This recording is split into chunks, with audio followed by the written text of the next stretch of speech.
So tell me a little bit about what brings you out today. Why are you here? I wanted to come out to Oyster Fest, my first time here. It's my birthday week, and I kind of wanted that to continue at least through today.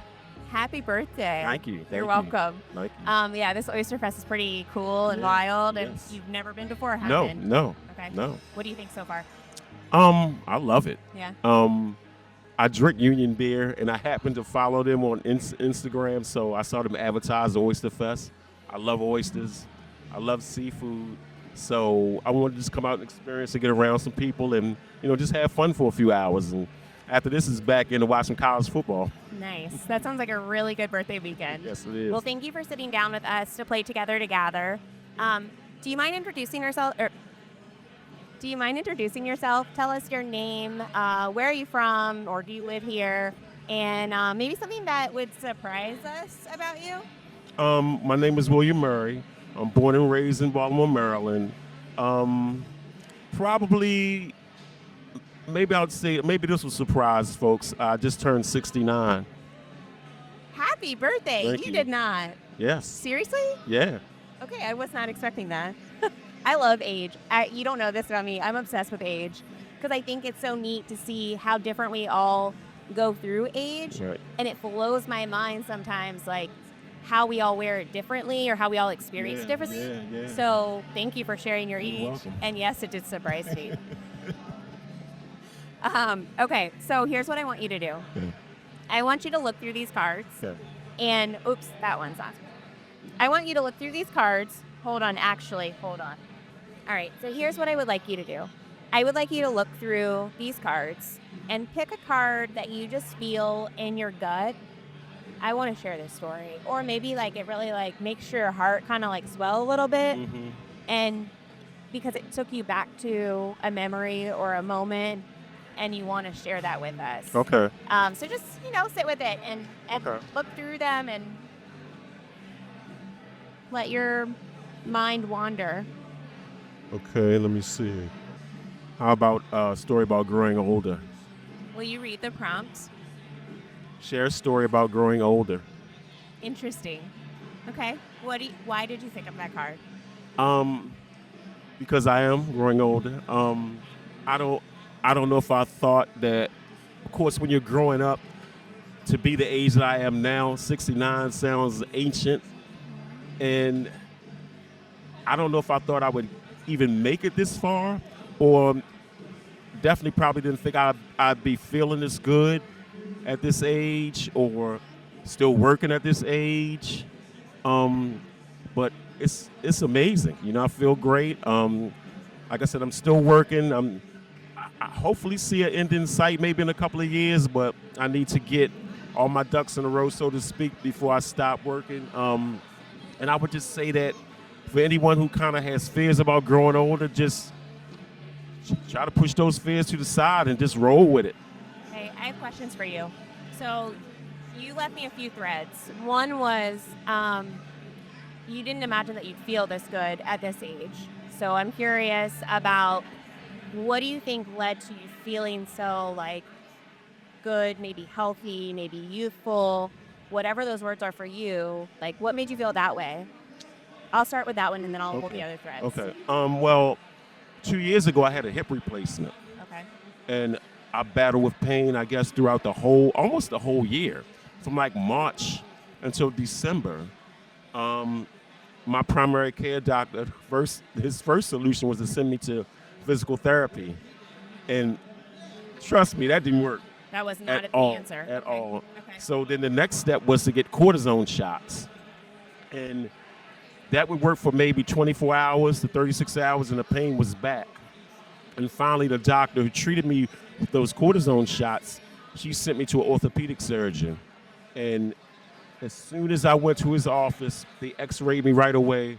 By the time I got around to his office for consultation, he just looked at me and said, "You're in a lot of pain, aren't you?"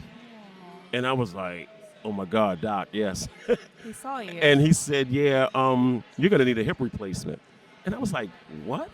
Because I didn't think that was gonna. I kind of thought sciatica, that kind of thing at first, but obviously it was much worse than that.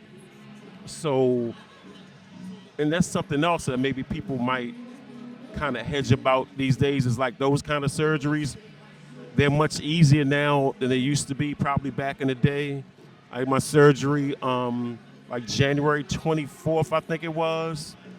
I was back at work February 14th. Oh, wow. So that wasn't that long. And I came back on limited duty, but the crazy part about it is I was getting more work done when I came back than I was when I left because I could hardly move. Yeah. So after I had the hip replacement, my health obviously was better. And I don't know, I think I got a new kind of, was rejuvenated a little bit, and kind of feel like it kind of pushed me forward to where I am now, just feeling like grateful for every day, pretty much. Yeah. Do you feel like your physical health impacted your mental health? Yeah. Yeah. Yeah. How? Yeah. What's the tie in there, or in what ways did it impact you? Well, when you're used to doing certain things and being able to move a certain way and you can't, before the process was over, I had to wind up getting a cane. That's how much pain I was in. And then I was taking all kind of different painkillers just to get through a day. Yeah. You know what I mean? So it started to mess with my system. Wow. And even leading up to the operation, they were skeptical about doing the operation because everything inside was kind of out of whack. But because I was in so much pain, the doctor went ahead and did the surgery anyway, Yeah. because I needed it. Yeah. So. And then it just opened up everything for you. Yeah. And allowed you to kind of get back to where you are. Right. So that's really interesting because that also then I think ties in with my other question. You said you needed to get your ducks in a row to figure out like the end of work. Like you're still working. Yes. You hope there's an end in sight, but you need to get your ducks in a row to do that. Mm-hmm. So health plays a role in wrapping up work. What else does that mean to like get your ducks in a row? Like what does that mean for you? Well, also I didn't mention another life-altering situation that happened to me around the time I got the hip replacement. My wife took ill. Oh, I'm sorry. And then she passed away like 6 months after I had my hip replacement. And I kind of feel like she knew how sick she was before we did, my kids and I. But you couldn't really tell until maybe like the last month or so because she was so tough and so strong. I think she kind of didn't want us to know how bad it was. So I guess also when she passed, that's another sign like kind of like take your best care of yourself. And we have 3 children, 2 boys and a girl. They're all adults, obviously. 7 grandchildren and 4 great-grandchildren. Congratulations. Thank you. So I wanted to kind of be a stabilizing force for them just in case they needed me because I knew that's what she would want me to do, look out for them. And I just hoped that I would be around long enough to see my granddaughters grow up because my grandsons are all men as well now. You know what I mean? They have kids of their own. Yeah. So, be that figure. Yeah, and then, specifically, other than retirement, making sure that my kids were okay with once I passed, and make sure they could have access to my life insurance policies, whatever I had saved up in the bank, my 457, that kind of thing, because my wife actually had a small amount left in the bank, and I almost had to give blood from my grandchildren to even get the money out, and I still have it because it was such a small amount. I was like, you know what, I don't think this is even worth it. So the one thing that opened my eyes as well was I need to make things right for my children so they don't have to go through all that, when something happens to me. So that's a shame that you had to learn that through such a hard experience, especially someone that you love so dearly and so close to you. It's also wonderful that you're thinking so forward and ahead, like it gave you some sort of power or empowerment maybe through it. Did you snap into that mode right away, or like what led you to be able to go, okay, I got to get my stuff in order? I think that's what it was. Yeah, that was it. I'd had life insurance policies already for myself for my wife, for my 2 sons, daughter. But you never really think about stuff like that happening. I mean, in my mind, I was going to be the one to go before her. So I didn't think about what if she passes first. What happens? So obviously I had to change my beneficiaries because she was the beneficiary of everything after me. You know what I mean? So all that paperwork and like I said, because it was such a small amount that she left, and it was so much trouble to get it out. I'm like, well, I'm gonna have hopefully a lot more money left behind, and I didn't want my kids to have to go through that. And then I had to figure out which one of my kids I felt like is gonna carry it, right? Could manage everything, right? And then kind of let that person be one in charge, but still have everything split 3 ways. Right. You know what I mean? So I think it was kind of like, it wasn't right away because up until my wife passed away, she'd given me her bank card, and I would just periodically get money out and give it to my 2 younger children, my daughter and my youngest son. But then right when she passed, they froze everything else.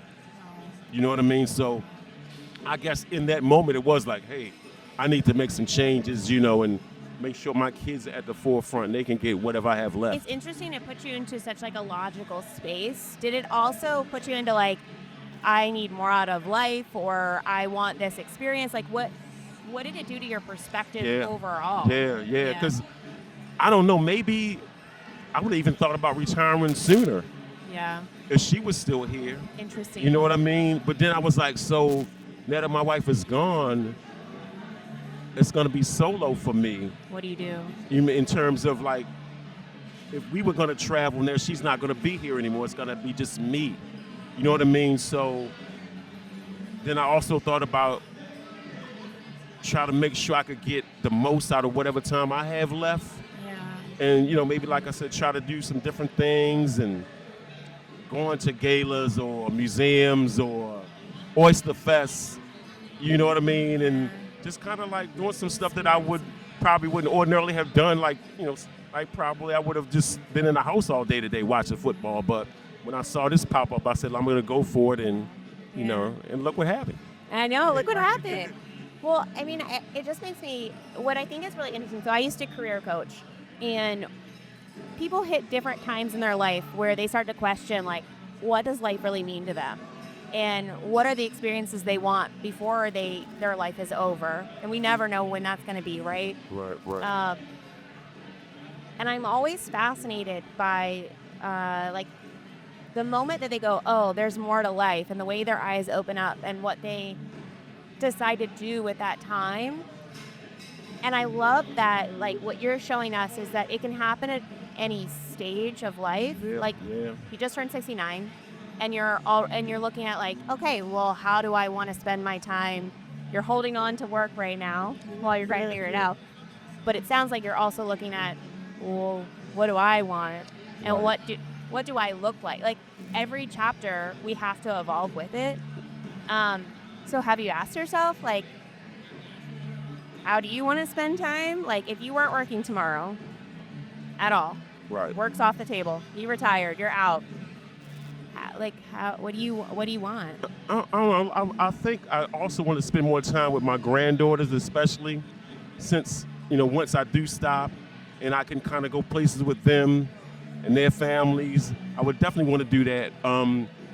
Probably, like I said, just going out doing different things I normally wouldn't do. Maybe taking some day trips, maybe taking some actual trips. I don't really, like I said, I don't have a specific plan in place, but I hope to have something kind of on the table for when I do stop working. Yeah. So, those and I feel like I'll figure it out. Okay. Hopefully I have time. Yeah. It sounds like you're being very intentional and thoughtful about it. Okay, I'm gonna pull some other cards. So we have this other deck called the Curious cards, and they're just additional questions that follow up what you just shared with us. So you were sharing about growing older, and these questions are going to play off of that. Okay. Now, I'm going to pull a few questions, and you're just going to pick one of those questions to go deeper on so that you have agency in where you want to go. Right. Is that okay? It's fine. Okay. I'm curious, what was your gut telling you? Thinking about Any part Anything? of the story. Any part of the story that you just shared about growing older. Hold on, I'm going to ask all questions and you're going to decide which one you want to answer. So, yeah, we're thinking about everything that you just shared. What was your gut telling you? I'm curious, how are you feeling right now? I'm curious what scent or smell takes you back to that memory. Again, you shared a lot about growing older. So, as you think about what you just shared, like, is there a scent or smell that like comes up for you as you talk about it? And then, I'm curious, did retelling your story bring anything up for you? Those are my 4 follow-up questions. You choose one that you would like to go deeper on. I'm telling this story. Did it bring anything up for me? Can you read that card again? Yes. I'm curious. Did retelling the story bring anything up for you? Yes, I feel like it. Well, the memory never goes away. But my wife, especially, because we think about her every day. I just think about how strong she was in those last days. How much of a wonderful wife and mother, grandmother, great grandmother she was, and how much our whole family still misses her. But how much I feel like we're moving forward in a positive direction. We're staying together as a family. You know, a lot of times families kind of splinter. Yep. And I feel like we're doing a good job of staying connected. I kind of feel like I may be closer with my kids, more closer now, because, you know, when mom is around, dad is kind of an afterthought. You know what I mean? It's kind of like, I'm going over mom's house. I'm like, wait a minute, I'm What about paying these me? bills. But I feel like now I'm probably as connected or more connected with my kids than I was before. And I feel like if it is true that folks watch over you when they're gone, I kind of feel like we feel her presence all the time. You know, so yeah. Like she's wrapping around you a little bit. Yes, yes. How did you all meet? We met at a club. Yeah? Yeah. It's called the 32nd Street Plaza. It was downtown on 32nd Street, obviously. And I went there with a couple of friends of mine, and she was there. We met. I don't honestly think we went back to that club 3 times after we met. Really? Yeah. And she used to tell a story after the fact that she told her cousins who she was with that she saw me on the dance floor, and she told them, I'm going to get him. Oh, she picked you out. She knew. That's what she said. And so you all met and it was game over. You were together and that was Yep. done. She Yeah. made the decision for Yeah, you. yeah. I love that. I love that. Is there one story that you want to be like lasting, like legacy of your wife? Wow. Let me see. I mean, it's so many. I guess maybe, I don't know, maybe when she got pregnant the first time. Our daughter is not my biological daughter. She's my stepdaughter, but we got married when Dina was 8 years old. So I raised her pretty much. I don't know, so many. I don't know if I can pick one story about Cynthia. Just probably her toughness, her resilience, and her softness, and, you know, the way she loved deeply. She loved her streaming services, and since we had pretty much every streaming service since she passed away. I haven't deleted any of them, even though I don't. You have all her Some of them I shows. don't even watch those services, but I still pay the bills. And since she's passed, I actually started watching some of the shows that she used to watch. And my youngest son, so he's still living with me, and he kind of kept the tradition going on some of the shows that she's watches as well. So, yeah, just her overall, everything about her. But I don't think anything specifically. You know what I mean? Just, Yeah, it's just like the her whole essence. package. Yeah. Her essence sounds like. I love that you kept her streaming service and her shows, and it's almost like you're hanging out with her. Yeah. And you like Yeah. catch up on her Yeah. on her TV. I mean, when I watch shows that she used to watch, my son and I, we even talk about what reaction she would have at a certain scene. because she would be like, damn. Because a lot of times I would watch shows separate from her because of my schedule. So I couldn't stay up to watch some stuff. I would just record it and watch it like whenever I had a chance. Yeah. But she would, that was her thing. She would have a couple of beers and watch her shows. So yeah, she had all those wild reactions, Another thing I can say about her is she had a nickname for all the grandkids, and sometimes my grandsons, as they got old, they would be like, "Grandma, don't call me that anymore." I'm growing out of that. It's embarrassing, yeah. It's not my name anymore. You never grow out of grandma's names. Yeah. Do you carry them on? Those names, or have you let those names go, or do you carry them on? No, not really. Okay. I've always called them by their names pretty much. Okay. Because I kind of figured maybe they didn't always want to be called that, but it was okay if she was calling them that. You know what I mean? So Special. I usually just call. Now my youngest son, I still call him by a nickname, but it wasn't her nickname; it was my nickname for him. So it was mostly for the grandkids and great grandkids that I don't think she had a chance to really the nickname all the great grandkids, because 2 of them were born after she passed, twins. And the other 2, she just hadn't had a chance to nickname. She would have got around to it, though, I'm sure. What? You don't have to answer this, but I would be curious to know if you, in your head, you're like, I know what those nicknames would be. You know what? Because it was so insane. I don't think that what she would call them. Okay, so someone's scrolling and they stop on this conversation and they're listening and they get locked in on your stories. What's the one thing that you hope that they take with them or they hold from this conversation? I guess that if they heard a lot of it, that don't be afraid to grow old. Love hard on your family while you can.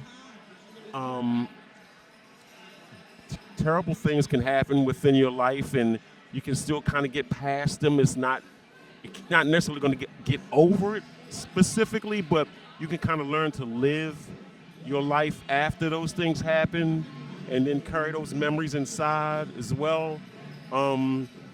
There's always a grieving process, but you just never know when the grief can hit you at any time. You know what I mean? Like for my birthday, my youngest son, got a throw blanket made, and he got pictures of all the family on it. Oh, how sweet. And when I opened it up, it got me. I was like, oh my God. You weren't prepared for that. Yeah, I wasn't prepared for it. He was just like, Dad, I hope you like this. Because I think with my youngest son, he's kind of like, I think sometimes he feels like, I don't know, like he's not, how can I put this? He needs reassurance a lot, maybe more so than my oldest son. Okay. So I kind of make sure that he, feels loved, and that kind of everyone needs to feel that. So, but yeah, when I opened the package up and looked at it, I was like, oh my God, where'd you even get this idea from? I didn't even know that something like this could be done. That's so thoughtful. It is beautiful. So it's something that can stay with you now with those memories. Yeah. And anytime you're like, oh, I miss her, or just want to be close, you get those physical memories. Yes. Yeah. Yes. That's really special. Thank you so much for sharing your story with us and for taking us down a few different pathways. It's really meaningful. Sure. I loved it. Thank you. Thank Have you. fun at what's that? I said thank you. I loved it. Oh, I'm so glad. Thanks. Have fun at the Oyster Festival. All right, thanks. You're welcome.